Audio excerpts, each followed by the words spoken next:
This is Tara Martin. This is my internship experience video. The two schools that I've been doing most of my work at have been Asheville Elementary School and Asheville Middle School. I teach at AMS, and since we have 5th through 8th graders at our school, that's where I was able to get most of my elementary and secondary experience. I've really enjoyed working with the book fairs that we've had over the past couple years. As you can see here, sometimes we use the decorations that are provided and even add some of our own to the book fair. At this point, I had also displayed the posters around the library so kids would have a chance to see those a little bit better. That was one of the items for sale at that book fair. I've also been able to see through some of our little book orders that we've had. I've distributed these forms and helped pass out products as they came in. That's another one of our fundraisers that we do. We do a few during the year. I love taking my classes I have for Exploratory, the computer lab, to teach them Word and PowerPoint and researching skills on the computers. And a recent website I found was the Webinauts Internet Academy on a PBS Kids website, and they get to create these robot avatars and learn how to make smart decisions online. Of course, I had to throw in something about Pinterest in here. I've enjoyed using that to find some ideas for my experience these past couple years. My librarian does a great job coming up with some displays, and so I wanted to do one that she hadn't seen before. So on Pinterest, I saw this pumpkin, and she let me pull all these orange books so that I could have something to draw the students' eye to, and then display holiday books around it. Because of all the fundraisers we do, we're running out of room for books at this point, and so I helped contact a vendor and get pricing and also samples to help pick out what shelves we needed. So it's a little bit more in depth than what I was expecting. You have to know how many shelves and exactly what size they are. Will the shelf be in the middle or on the end? So those were some interesting things, and I definitely didn't know you could get samples, so we enjoyed that.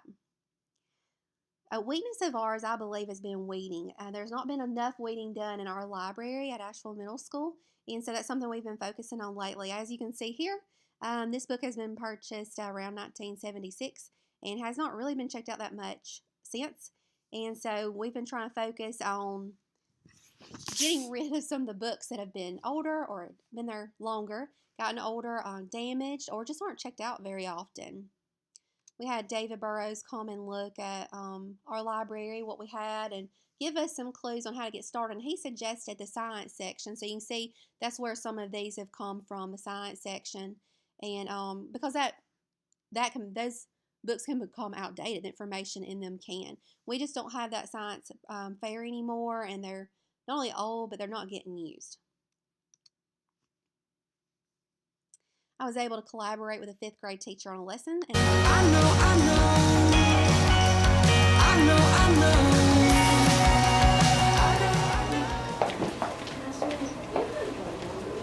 Okay, I printed an example for us to see.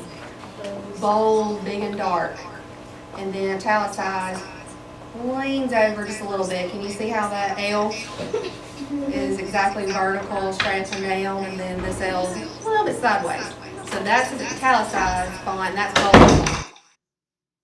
I was surprised that I was able to help them with some words that I usually teach in the computer lab with my exploratory students. We were learning about headings and all different types of text features, but they were really stuck on those two words, mostly italicized instead of bold. That was a little bit easier. And we were finding all these different parts and pieces in our books that we had. When weeding, I've actually had to learn how to create a report that was very helpful. I picked a date and was able to see how many books we had. Like, I chose the science section from that date back, and so we had a lot of books. I think I used 1986 that were either 1986 or older, and so it kind of gave us a jumping point when we did our weeding. And obviously, I've learned how to do late fees and different reports like that have been really important. I wanted to end with a special experience that I was hoping to have last week in Birmingham when we were having a conference, and I was supposed to meet an author, Duchess Harris, who wrote or helped write Hidden Human Computers, The Black Women of NASA. So because the new movie that has been out, Hidden Figures, Miss Carla and I were excited to get to meet her and get our book personalized. We do have an autographed copy, but she was unable to come because of the weather and delays in her plane. her flight, and so she and I just decided to walk around the school and check out the library while we were there, because we didn't get to actually meet her or have the conference at all, since that was a last minute cancellation we didn't know about. So I didn't realize Miss Carlisle has had students sign in before when they visited the library, because you can kind of catch how some students may come too often during the day just to get out of class. So she has done that before. And just to let you know, you maybe, if you're interested, that school has just had a librarian retire, and so the library is shut down, and they are looking for someone, I believe. So it was closed, but they let us look anyways. So that's my internship experience. Definitely not everything I've learned, but I tried to just hit some of the highlights.